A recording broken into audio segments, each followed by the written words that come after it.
Have you ever found yourself driving past a massive, just sprawling factory? Like maybe once it's been totally shuttered, or maybe it's only running at half capacity, and you just wonder, how does that make any sense at all? Right, it feels completely counterintuitive. Yeah, Yeah. because you look around at our modern world, and we have these incredible technological advancements.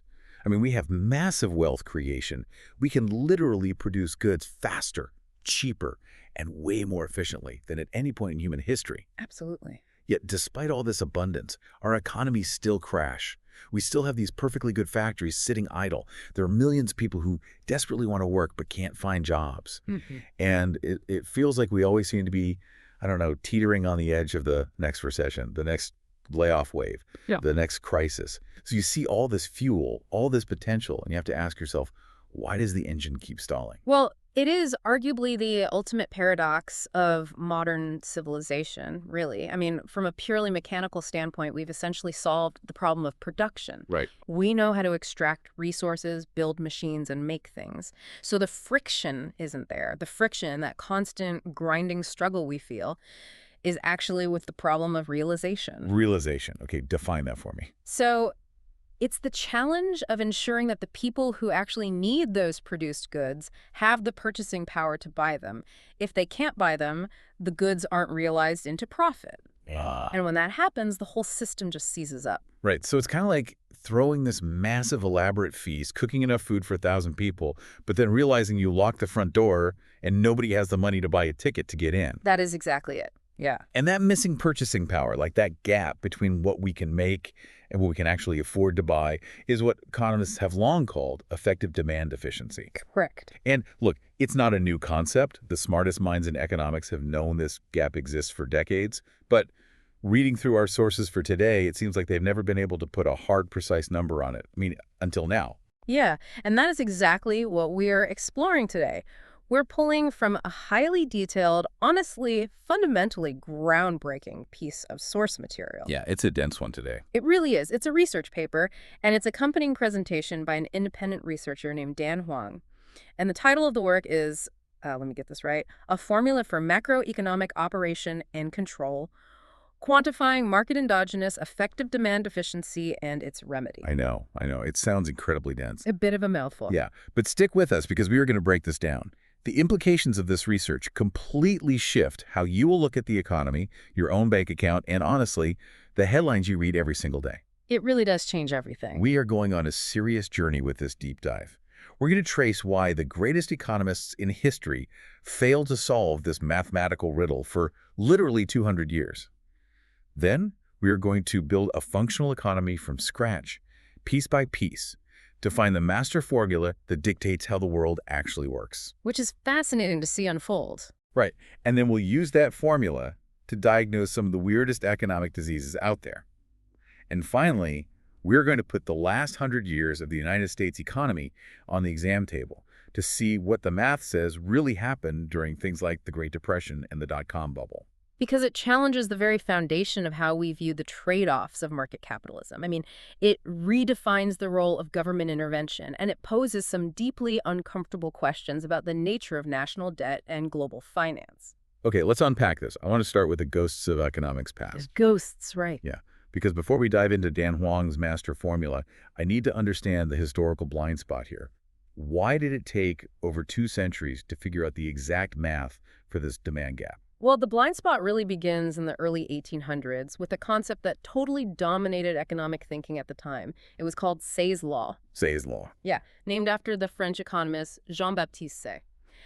And it posited a very comforting idea, basically, that supply creates its own demand. Which means what exactly? Like, if I build it, they will come. Essentially, yes. The logic goes like this. If you decide to produce a batch of shoes, you have to buy leather. Right. You have to pay a cobbler. You have to rent a workshop. So all the money you spend to create those shoes goes out into the local economy as income for someone else. Okay, I'll follow that. Therefore, by the very act of producing the shoes, you've supposedly distributed the exact amount of purchasing power needed for the community to buy those shoes. Oh, wow. Yeah. The theory was that the market spontaneously, naturally clears itself. It's an elegant, perfectly balanced closed loop. I mean, it sounds great on a chalkboard. But even back in the 1800s, it must have been obvious that it wasn't working in reality, right? Like, you can't walk through a city going through a depression, look at warehouses full of unsold goods and people begging for bread, and genuinely believe that supply perfectly created its own demand. No, you can't. And you are absolutely right. Many thinkers of the era notice the exact same contradiction. Like in 1819, Jean-Charles Leonardisismondi, and then in 1820, Thomas Malthus, they both raised their hands and said, hey, this spontaneous clearing is a myth. Right. They said, we are seeing general gluts of unsold goods. But here was their problem. They provided qualitative objections. Meaning they could describe it, but they couldn't prove it. Exactly. They could describe the smoke, but they couldn't mathematically locate the fire. They couldn't write down an equation proving why the loop wasn't closing. They just lacked the theoretical tools at the time. Right. So jump forward a bit to 1885. Karl Marx attempts to formalize this contradiction. He developed what he called reproduction schemes of total social capital. Okay. And he was really one of the first to clearly articulate the inherent tension between commodity realization, the necessity of actually selling the goods for cash and capital accumulation. The drive to hoard profit to build more capital. Exactly. But the historical attempts to apply Marxist solutions, they just went to absolute extremes. I mean, if the market mechanism is creating a demand cap, the solution in the 20th century was just to abolish the market entirely and replace it with state central planning. Right, which had its own massive issues. Yeah, our source material points out quite clearly that forced collectivization didn't solve the math problem. It led to catastrophic failures in agriculture, mass starvation, and complete economic collapse. I mean, you can't fix a broken engine by throwing it out of a moving car. Precisely. You don't solve the market's endogenous defect by eliminating the market entirely. You just create entirely new and often fatal inefficiencies. Yeah. But the quest to understand the math, it continued. So in 1913, Rosa Luxemburg made a fascinating attempt to crack this. What did she do? She advanced a quasi-quantitative analysis using numerical reproduction schemes. She was desperately trying to prove that capitalism inherently starves itself, that it never generates enough purchasing power to absorb the surplus it creates. So did she find the math? Well, she got incredibly close.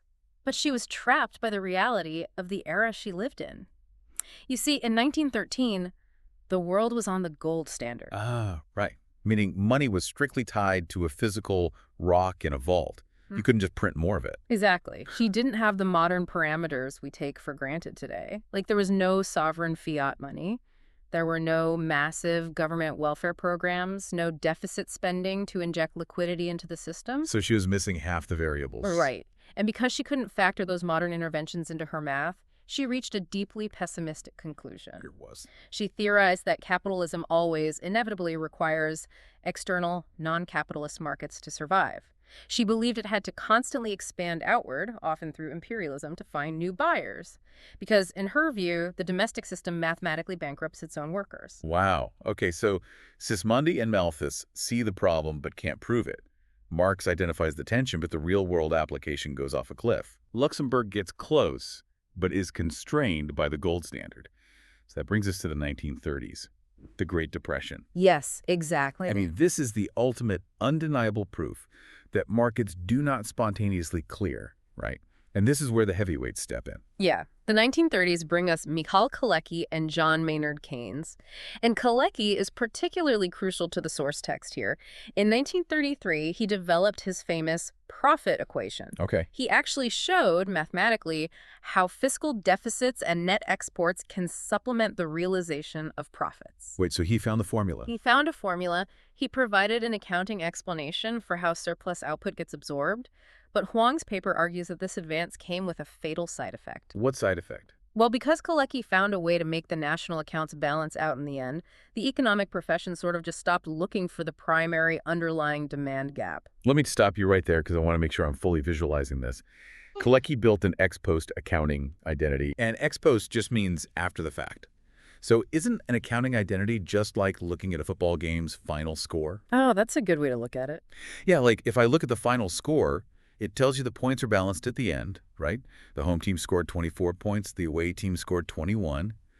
The math perfectly adds up, but it completely hides the messy, violent reality of how those points were scored. Exactly. It hides the fumbles, the injuries, the bankruptcies, the layoffs that had to happen to force that balance in an economy. What's fascinating here is that you've hit on the exact critique Huang makes in his paper. Ex post national accounts conceal the destructive processes that occur before the system reaches its forced equilibrium. Right. Imagine a factory produces 1 million smartphones, but the public, collectively, only has enough disposable income to buy 500,000. At the end of the year, the ex post accounting will balance. But how does it balance? The factory has to eat the cost of 500,000 unsold phones. I mean, they dump them in a landfill, they fire half their workforce, and their stock plummets. Exactly, the ledger balances, but human lives are ruined in the process. Kalecki's math showed the final score, but it didn't give us a tool to measure the gap before all that pain happens. Okay, so what about Keynes? Because he's basically the patron saint of modern macroeconomics, right? Yeah. He wrote the general theory in 1936. Didn't he figure out how to stop the pain before it happens? Keynes was definitely revolutionary because he identified insufficient effective demand qualitatively, and he proved that government fiscal policy could stabilize that demand. He removed the stigma from government intervention. Yes, but, and this is the crux of why Huang's new research is so necessary, Keynes failed to actually quantify the primary demand gap. Wait, really?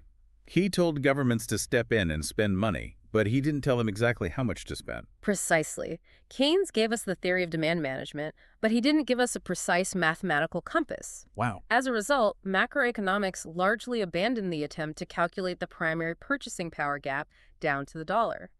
It shifted into this sort of art form based on discretionary, experience-based policy. So a central banker just looks at the data and says, well, unemployment's ticking up, the economy feels sluggish, let's just lower interest rates or inject some stimulus. Pretty much. So they're basically flying by the seat of their pants, feeling out the vibrations of the plane, rather than reading a digital gauge that says, you are losing exactly this much altitude. That is the historical reality, yes. They knew the gap existed, they tried to explain it, they found ways to account for it after the damage was done, and they figured out that government spending could cushion the blow. But nobody could look at a living, breathing economy and calculate the exact dollar amount of the endogenous demand gap, which means nobody could calculate the exact fiscal compensation required to maintain balance without triggering inflation or a recession. Okay, the stage is perfectly set here. We know what's missing. We need a digital gauge for the economy. We do. So let's build it. Dan Wong's research walks us through 6 progressively complex models of economic circulation to find this master formula. Let's start at the absolute beginning, Model 1. All right, Model 1. This is the most basic economic circulation imaginable. It's a completely closed system with a fixed money supply. Okay. Imagine an island with no government, no taxes, and no international trade. It's just private firms producing goods and households buying them. And let's say the money supply is just a fixed pile of physical gold coins. The ultimate pure market. Exactly. Now, to keep this island economy stable, the total value of the goods and services produced, which we will call total supply, or Y, needs to be purchased. Got it. Y is total supply. Right. Now, when firms produce Y, they pay out wages to workers and profits to owners. So the income generated is equal to Y. Additionally, firms are making investments, right? They're building new machines, expanding workshops. Right. We call this change in productive assets delta A. And this investment activity also pays wages and generates income. So the total income floating around our island is the income from regular production, which is Y, plus the income from new investments, which is delta A. Correct. But here's the critical twist. And it is honestly the star of this entire theoretical framework. Not all of that income actually gets spent on consuming goods. People save it. Exactly. Some of it gets saved, it gets hoarded in mattresses or locked up in assets. And this brings us to a specific parameter that Huang calls theta. Theta, the market consumption conversion rate. Yes.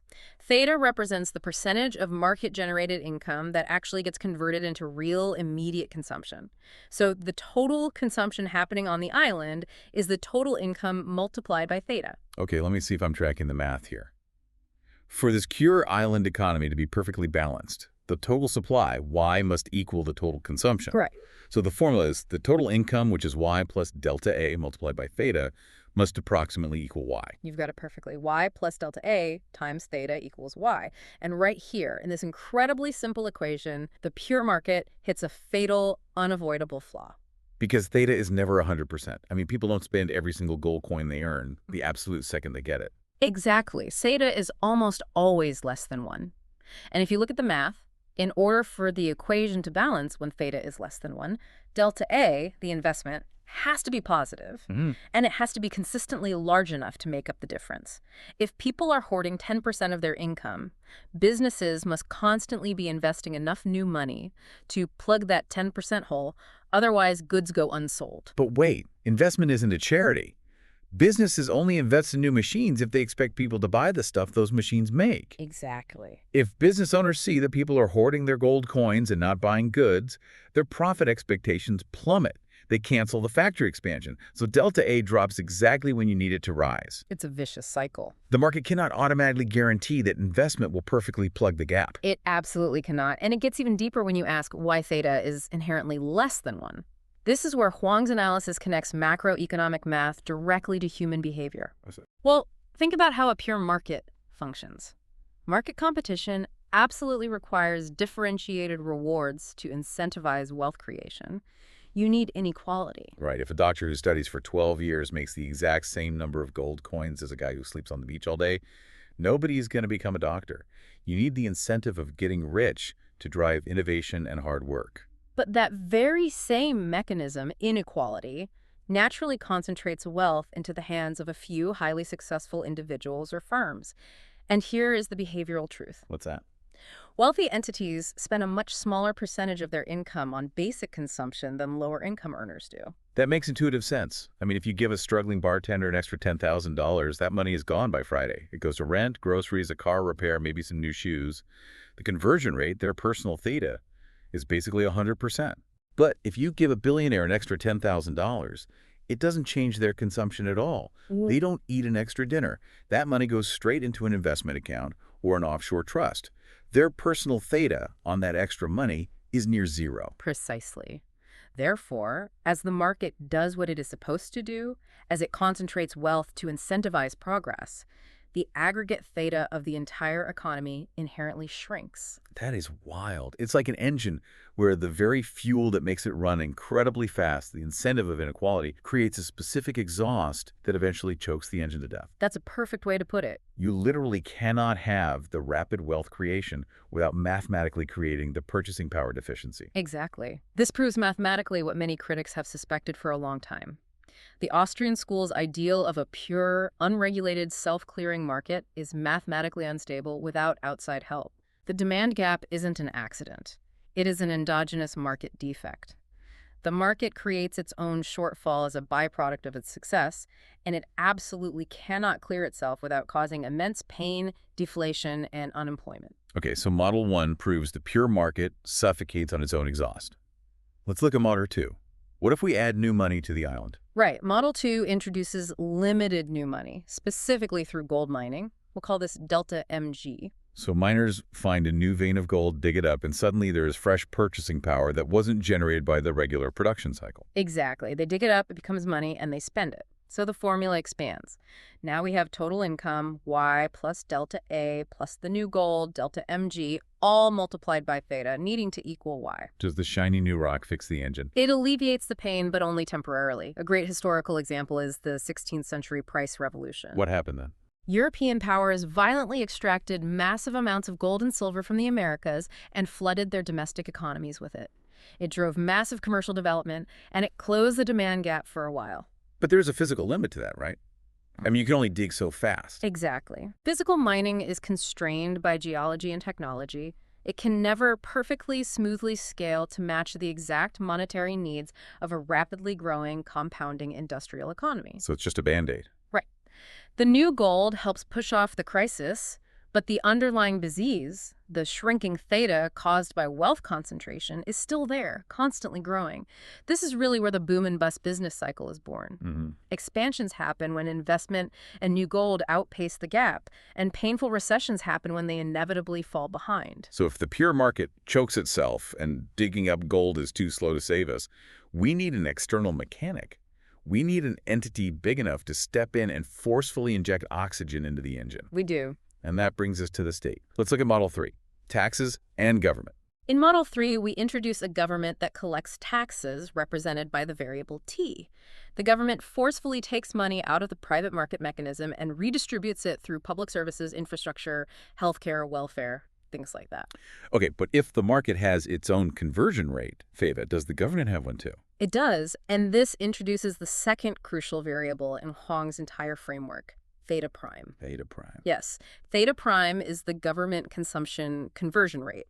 It measures how effectively the income that is collected and distributed by the government actually turns into immediate, real consumption. Let me see if I grasp this. If the government taxes a billionaire whose money was just sitting in a vault doing nothing, and uses that tax money to build a new highway, paying working-class laborers who immediately spend every dime they make at the local grocery store, Right. in that scenario, theta prime is very high. Precisely. The dynamic is straightforward, but it dictates the health of a nation. If theta prime is significantly greater than the market's theta, the government is actively helping to close the demand gap. It is acting as a beneficial redistributor, taking idle money and transforming it into active purchasing power. But what if it goes the other way? What if theta prime is lower than theta? Then you have a structural disaster. If the government is highly corrupt, if it engages in massive inefficient rent seeking, or if it just funnels tax money into subsidies for wealthy political insiders, that money doesn't become consumption. It just becomes a different form of hoarding. Exactly. In that scenario, government intervention is actually widening the purchasing power gap. It is taking money that the private market might have spent somewhat efficiently and burying it in bureaucratic inefficiency. Which perfectly transitions us into Model 4, where the government unlocks its ultimate superpower. The gold standard is gone. We're in the era of sovereign fiat money and fiscal deficits, which the paper labels D. The government doesn't have to wait to dig up gold, and it doesn't even have to rely solely on taxes. It can just type numbers into a central bank computer and create money to fill the gap.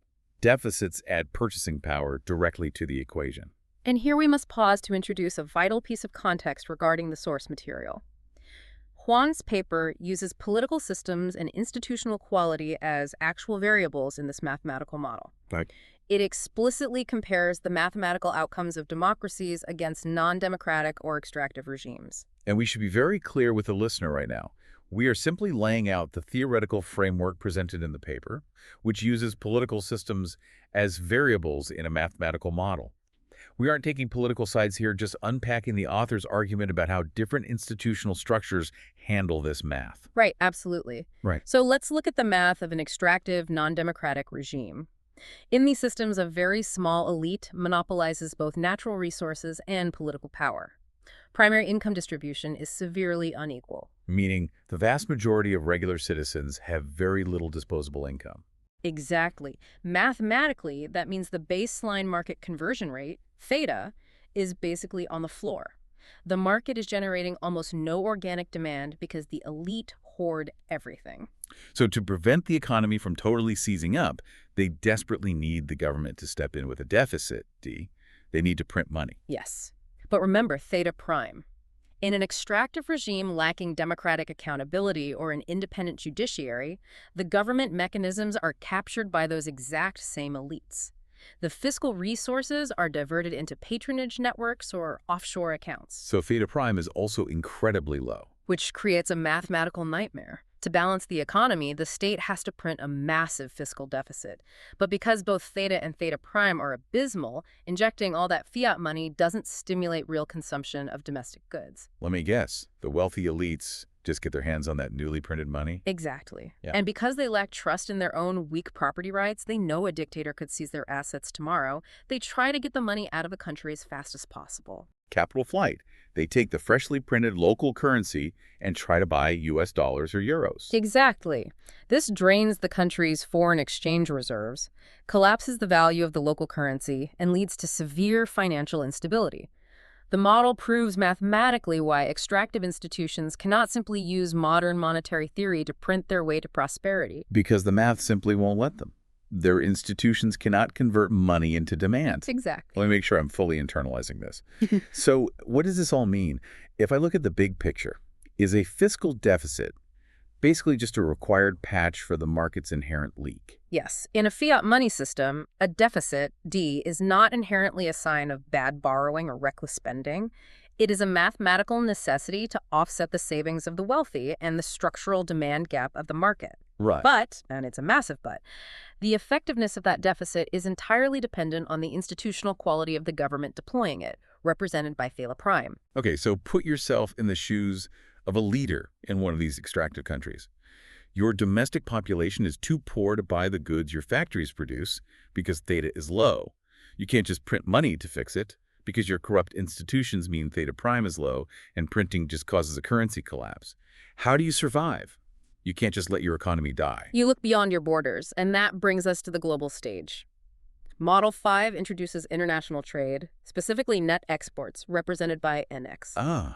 So if my own people can't afford the televisions we are manufacturing, I load those televisions onto a cargo ship and sell them to someone else's citizens. Precisely. A trade surplus becomes a vital economic lifeline for institutionally deficient countries. It adds a whole new variable of effective purchasing power. By exporting goods, you allow foreign markets to absorb your excess output, completely relieving the pressure on your domestic purchasing power. But wait, if I'm thinking about this globally, if country A is running a massive trade surplus to survive, that mathematically requires that country B is running a massive trade deficit. It's a closed sphere. It is literally mathematically impossible for every country on Earth to run a trade surplus at the same time, unless we figure out how to export cars to Jupiter. That is the inescapable mathematical reality of the global economy. Surpluses must perfectly equal deficits. No country can maintain a long-term structural trade surplus solely through its own grit and policy choices. It completely depends on another country being willing and able to sustain the corresponding deficit. And who in their right mind is willing to do that? Who is willing to constantly buy more than they sell, year after year, decade after decade, bleeding money to keep all these other countries afloat? Enter the United States of America. Model 6 is what Huang calls the special U.S. circulation. We are the anomaly. Yes. After World War II, the U.S. emerged as the supreme, untouched economic power, and the U.S. dollar became the principal international reserve and settlement currency. Even after President Nixon took the U.S. off the gold standard in 1971, the dollar status didn't vanish. Because everyone still needed dollars. Exactly. The sheer scale of the U.S. economy, its military hegemony, and the depth of its financial markets meant that the rest of the world still desperately needed dollars to trade with each other. So the U.S. starts running these persistent, massive trade deficits, which really took off in the 1980s. We supply the rest of the world with dollars by buying their excess goods. We basically became the consumer of last resort for the entire planet. And this unique position allows other countries, specifically those with low theta and low theta prime who rely on export surpluses, to maintain their economic stability. The U.S. trade deficit performs a dual function for the globe. It provides a market to absorb their excess goods, and it provides the dollars they need to conduct international business. But let me challenge this, because if the U.S. is just constantly buying more than it sells, bleeding dollars out into the world economy, shouldn't the U.S. eventually go totally broke? That is exactly where the final variable comes into play. It is called the currency reflow system, or CRS. This enters the master formula as R. R for reflow. Right. When foreign nations take those dollars they earned from selling us goods, they don't just put them under a giant mattress in Tokyo or Berlin. They use those dollars to buy U.S. assets. Oh, like treasury bonds? Exactly. Treasury bonds, U.S. real estate, American tech stocks, or they send remittances back to families in the U.S. A massive portion of those dollars flows right back into the U.S. financial system. Some of it directly generates final consumption demand, which helps balance the U.S. equation. I am trying to visualize this. So the global economy is basically a giant game of musical chairs with purchasing power. I like that. And there aren't enough chairs, meaning there isn't enough demand for everyone to sit down. And the United States is the one guy who agreed to stand so everyone else can have a seat. But in return, the U.S. gets to print the tickets to the game. If we connect this to the bigger picture, that is an incredibly astute analogy. Yes. The United States absorbs the mathematical deficits of the rest of the world, providing the demand that other nations structurally cannot generate themselves. In exchange, the U.S. enjoys the immense geopolitical power and financial privilege of printing the global reserve currency. Okay, we have all the pieces on the board. We've built the engine. What is the final grand master formula that Dan Huang arrives at in Model 6? What is the equation that balances the modern world? Brace yourself. It's a long one, but every piece makes sense now. It looks like this. Total supply, Y plus investment, delta A plus net exports, NX minus taxes. Take all of that and multiply it by the market conversion rate, theta. Okay, got it. Then add the fiscal deficit, D. Then add taxes, T, multiplied by the government conversion rate, theta prime. Finally, add the currency reflows, R. All of that must approximately equal total supply, Y. Wow. It actually is beautiful. You have the private market engine, the government engine, and the international engine, all balancing against total supply. And we finally have our digital gauges. By tracking theta and theta prime, we can look at any economy in the world, measure how healthy it is, and prescribe exactly what kind of medicine it needs. Which is exactly what we are going to do next. Now that we have our magic lenses, theta and theta prime, let's use them to diagnose the global economy's most persistent, bizarre diseases. Let's start with illness number 1, dependence on trade surpluses. We touched on this, but the formula gives it stark, terrifying clarity. Why are some countries so obsessed with exporting everything they make, even if their own people are poor? Because according to the formula, if you are a non-democracy with high inequality, your theta is very low. The rich hoard the wealth, the workers can't buy the goods. And your theta prime is also very low because the government is extractive and inefficient. So without a massive trade surplus, that NX variable, the only mathematical way to balance the equation and prevent a depression is a gigantic fiscal deficit. But as we discussed, if a low-trust country prints a massive deficit, the elites just flee with the capital, causing a currency crisis. Exactly. Therefore, they are trapped. They must export to survive. If external demand drops, say, if the U.S. consumer suddenly stops buying their electronics or clothes, their entire economic equilibrium collapses instantly. It's an incredibly fragile way to run a country. It really is. Now let's look at illness number 2. Hyperinflation without war or disaster. Yeah. When we think of hyperinflation, we usually imagine a country whose factories were bombed into dust during a war or wiped out by an earthquake, completely destroying the supply of goods. But sometimes, countries just spiral into hyperinflation during peacetime. Why?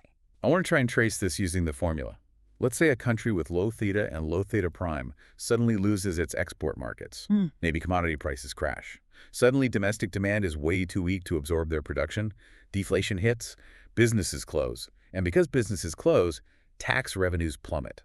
Exactly. The state is suddenly starved of revenue, but the state still has to pay the military, the police, and the administrative bureaucrats just to maintain political control. So they panic. They crank up the deficit, D. They just start printing money to pay their bills. But remember, their theta prime is incredibly low due to corruption, so that newly printed money doesn't trickle down to stimulate real productive demand. It just sloshes around at the top of the economy, chasing foreign currency or scarce real estate. Right. It creates massive nominal inflation. The prices go up, but actual production doesn't. And that inflation further damages real production, which lowers tax revenues even more, forcing the government to print even faster. Wow. And there you have it, a hyperinflationary death spiral driven entirely by the institutional failure to convert income into widespread consumption. That makes perfect sense when you look at the math. Okay, illness number 3. This one hits closer to home. It's the dilemma of democracies. Preventing depressions versus controlling inflation. Right, so advanced democracies generally have very high theta prime. They have robust social safety nets, unemployment insurance, social security, and relatively transparent, efficient public spending. So when a recession hits, they can deploy deficits incredibly effectively. The money goes straight to citizens who need it and spend it immediately, instantly closing the demand gap. Democracies are fantastic at stopping Great Depressions in their tracks. But here's the flip side, the double-edged sword. Democratic accountability makes it politically agonizing to turn off the spending tap once the crisis is over.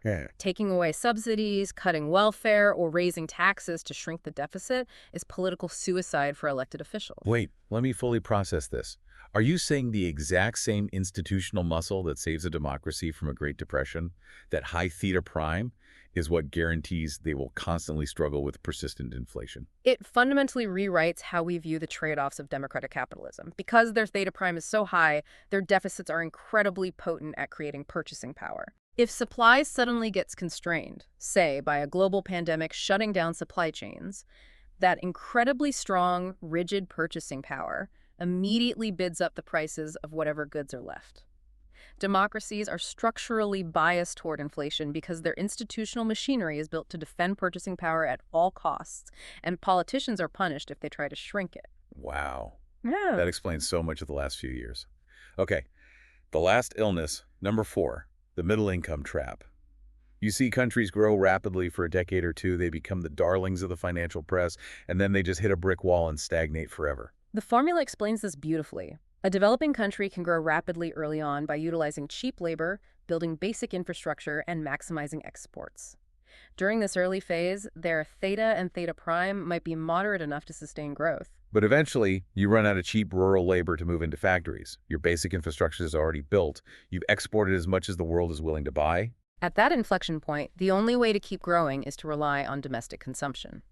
Your own citizens have to start buying the goods. But if the country doesn't fundamentally reform its political institutions, if it doesn't break up monopolies, strengthen property rights, and build strong social safety nets, theta and theta prime will never rise. The wealth stays concentrated at the top. The workers never transition into a robust middle-class consumer base. So the demand gap widens, growth halts, and they are trapped. To escape the middle-income trap, you don't just need better factories or newer technology. You need deep institutional reform that mathematically raises theta and theta prime. Exactly. It's a profound synthesis of institutional economics and macroeconomic mathematics. Okay, this is the moment we've been building toward. We have the master formula. We know how to diagnose the illnesses. It is time for the 100-year U.S. checkup.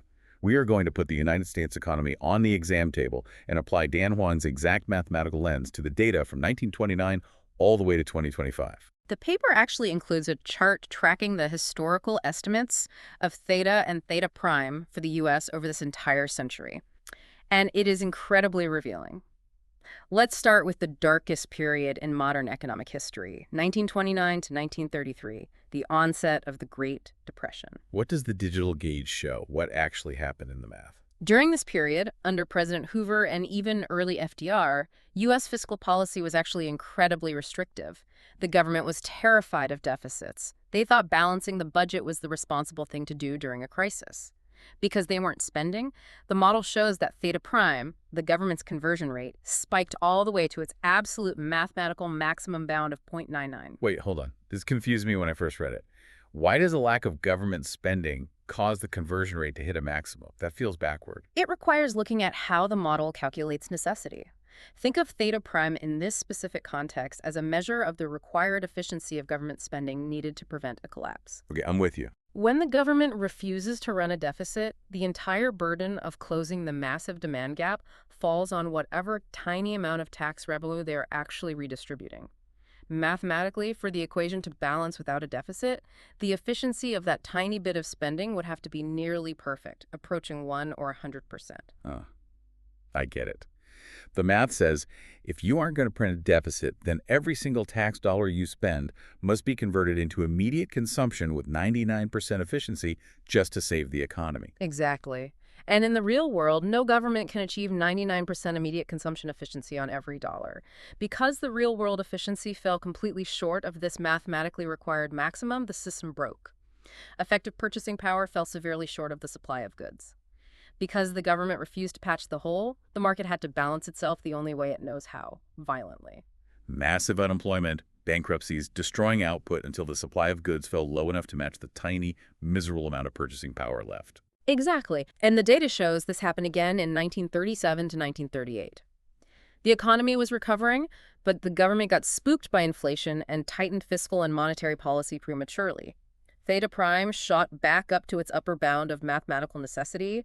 Purchasing power was suppressed again, causing the infamous recession within the Depression. A completely unforced error. They starved the patient just as they were recovering. Okay, fast forward to 1941 to 1946, World War II. We know the economy boomed, but what happened to theta and theta prime? They both plummeted, but not because the economy was organically healthy. It was because the government was running massive, unprecedented deficits, but pointing all that money at military production. Tanks, planes, bombs. So they were pouring purchasing power into the pockets of factory workers, but there were no civilian consumer goods to buy because all the factories were making tanks. Right. There was massive purchasing power chasing a tiny supply of civilian goods. This created intense inflationary pressure, which was only contained at the time by strict government rationing and price controls, and it eventually exploded as inflation immediately after the war. Okay, let's jump ahead to the 1970s. The Great Inflation, from roughly 1965 to 1982. Everyone blames the government printing press for this era. Doesn't the math agree? Surprisingly, no. The math shows that theta and theta prime remained relatively low and stable during this period. The formula indicates a strong, steady baseline of purchasing power, but it doesn't show the massive spike in the demand gap that would indicate an entirely domestic, demand-driven inflation crisis. So what caused the massive inflation, if not just excessive demand? The formula proves it was a severe external cost shock, the OPEC oil embargoes, raw material shortages. It was a constraint on the physical supply of goods rather than a massive overheating of domestic demand. And the data shows inflation finally subsided in 1982 when those external cost pressures weakened, not solely because of domestic policy shifts. Okay, here's where it gets really interesting. This next one is where my mind was completely blown. Let's look at the turn of the millennium. The dot-com bubble, 1998 to 2002. We've all been taught the narrative, right? This was just a stock market event, irrational exuberance. People were buying useless websites with a dot-com attached for millions of dollars. The tech stocks got too high, and then the bubble popped. That is the accepted narrative. But Huang's formula reveals something astonishing. If you look at the macro data in the years preceding the crash, the late 90s, the U.S. government was actually running fiscal surpluses. They were shrinking the deficit. The famous Clinton-era budget surpluses. Politicians from both sides of the aisle bragged about that for years. Everyone cheered that the budget was balanced. But look at what happens in the math. Because the deficit was artificially restricted, theta prime began to rise persistently. In the years 2000 and 2001, theta prime actually hit its absolute upper limit again, just like in the 1930s. Are you serious? Yes. For the first time since the post-war era, the indicators showed that core consumption capacity had fallen substantially behind supply before the stock market crashed. Wait, I need to make sure I am fully grasping the magnitude of this. Are you saying the dot-com burst wasn't primarily about overvalued tech stocks? Huang's math says the real underlying economy was already suffocating from a lack of government deficits. That the celebrated budget surpluses were actually starving the economy of effective demand. That is exactly what the data suggests. Financial bubbles often act as a mask for underlying structural demand deficiencies. People feel wealthy because their stock portfolios are going up, so they spend money based on paper wealth, which temporarily hides the demand gap. Oh, wow. But when the government is running a surplus, it is actively draining purchasing power out of the economy. Eventually, the real economy simply couldn't support the supply of goods. The bubble popped, the paper wealth vanished, and the underlying suffocation was laid bare. That is incredible. The subsequent expansion of the fiscal deficit under the Bush administration wasn't just a political choice. It was mathematically required to prevent the economy from sliding into a much deeper depression. That completely flips causality on its head. We weren't a perfectly healthy economy that just got a little too greedy about the internet. We were an economy silently suffocating from a lack of necessary fiscal support, hiding behind the illusion of a tech bubble. It is a radical reframing of recent history, and it perfectly applies to the next massive crisis, too. Look at 2006 to 2008, the subprime mortgage crisis. A housing bubble. Right. People getting mortgages they could never realistically afford. Right. But in the context of Huang's framework, what exactly is a subprime mortgage? It is high-risk credit that artificially pulls future purchasing power into the present. Let me think about this. The structural demand gap is still there. Wealth is concentrating, theta is falling. Regular working-class people don't have enough organic income to buy houses. So Wall Street invents a financial product to let them borrow money from their future selves to buy the house today. It temporarily closes the demand gap without the government having to run a deficit. Precisely. But that private credit expansion is mathematically unsustainable. You can't borrow from the future forever. When the music stopped and people couldn't service the debt, the illusion vanished. The data shows theta prime maxed out again right before the crisis, and theta prime narrowed persistently. The bottom fell out. Purchasing power instantly contracted, the accumulated financial risks materialized, and we plunged into the Great Recession. And the only thing that saved us from a second Great Depression was the government finally stepping in with massive, unprecedented fiscal deficits. The bailouts, the stimulus, to forcefully plug that massive hole in purchasing power. Yes. The paper notes that whether the exact size and target of that fiscal expansion was optimal is still debated by economists. But the fundamental mathematical necessity of the intervention is undeniable. Okay, bring us to the present. The final checkup, 2020 to 2025, post-COVID. In 2020, to prevent total economic collapse during the global lockdowns, the U.S. ran staggering fiscal deficits. Checks were sent directly to citizens, and the data shows this kept theta very low, meaning it successfully maintained a very strong purchasing power base, even while nobody was working. Which, as we discussed with the democracy's illness, led directly to inflation when the crippled supply chains couldn't produce enough goods to meet that artificially sustained demand. Right. By 2022, theta prime hit its upper bound again as the initial massive stimulus faded, and it has remained relatively high since. So what is the mathematical diagnosis for 2025? Fast forward to today, the end of 2025. We have tariffs pushing up consumer prices by constraining the supply of cheap foreign goods. We have a massive wave of private investment driven by artificial intelligence, which is overheating demand for capital, energy, and resources. The formula's indicators show that private investment, delta A, is highly overheated. But wait, if investment is overheated and we are dealing with sticky inflation, the old school economic textbook says we should cut government spending, right? Cut the deficit, raise taxes, cool things down. But here is the stark, terrifying warning from the formula for 2025. While the top end of the economy private investment in tech is overheated, the data shows there is virtually no room to cut fiscal transfers to the bottom end. If you cut social spending to low-income households, you will instantly trigger a severe demand gap for basic goods. Because if you cut those transfers, theta prime drops. The purchasing power for the working class vanishes, and suddenly they can't afford to buy the goods that those shiny new AI-driven factories are producing. Exactly. The U.S. economy right now is in a delicate, bifurcated state. The top end is overheated by AI investment, but the bottom end is fundamentally dependent on structural fiscal deficits just to maintain basic survival demand. Wow. If policymakers look at the AI boom and decide to balance the budget, they will induce a catastrophic collapse at the bottom. It is a razor's edge that only this specific mathematical lens can reveal. This has been an absolute marathon of an intellectual journey. We've gone from Rosa Luxemburg's theories in 1913 to AI-driven investment in 2025. I feel like my brain has been rewired. It is time to wrap up this deep dive. What are the core paradigm-shifting takeaways that we need to walk away with? Let's distill it into three core findings from Dan Huang's research. Finding number one.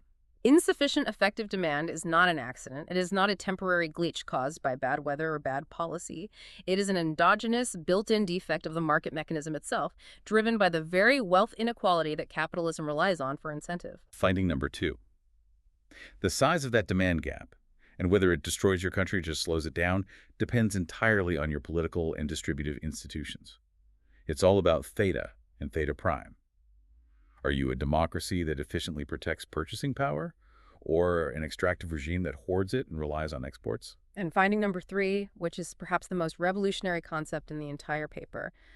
Fiscal deficits are not borrowing in the traditional household sense. They are not a moral failing or a sin. In a sovereign fiat system, deficits are a necessary mathematical repair mechanism required to patch the inherent leak in the market's engine. And this brings us to a massive, mind-bending implication. I want to make sure I'm following the logic to his ultimate conclusion. If fiscal deficits are just fiat money created out of thin air to fix the mathematical gap in demand, they don't necessarily need to be financed by the government issuing treasury bonds. If we connect this to the bigger picture, it fundamentally shakes the foundations of modern global finance. Modern monetary theory touches on this idea, but Huang's formula provides the precise, rigorous quantification. If deficits are just sovereign money patching a gap, the legal requirement that the government must issue interest-bearing treasury bonds to borrow that money from the private sector is entirely artificial. It is a self-imposed rule, not a mathematical law. Wait, think about what you're saying. All of global finance, the bond market, the risk-free rate of return, the entire banking system built on holding U.S. treasuries is based on a mechanical rule we don't actually mathematically need to follow. That is the incredibly provocative reality this paper points toward. Which leaves us with one final thought to mull over, something to take with you long after this deep dive ends. Think about the constant panic over the national debt, the debt ceiling crises, the fear that our grandchildren will be crushed by interest payments. If this formula is right, and a sovereign government doesn't have to transform its newly created money into an ever-growing pile of interest-bearing debt just to keep the economy afloat, could global sovereign debt crises be entirely avoidable? It raises an incredibly unsettling question. Are we choosing to be in a global debt crisis when we fundamentally, mathematically don't have to be? Are we letting the engine stall and causing immense human suffering out of a stubborn devotion to financial rules that the math proves are obsolete? It makes you wonder. We usually look at the economy like it's a fixed law of nature, like looking at a broken arm on an X-ray. It's either broken or it's not. There's nothing you can do to change the laws of biology. But when you look through the lens of theta and theta prime, you realize we built the X-ray machine ourselves. We set the parameters, and we might just be reading the scans entirely wrong, artificially constraining our own prosperity. Thank you for joining us on this deep dive. Tomorrow, take a look around at the world, at the prices in the grocery store, at the political debates over the budget, and see if you can spot the demand gap hiding in plain sight.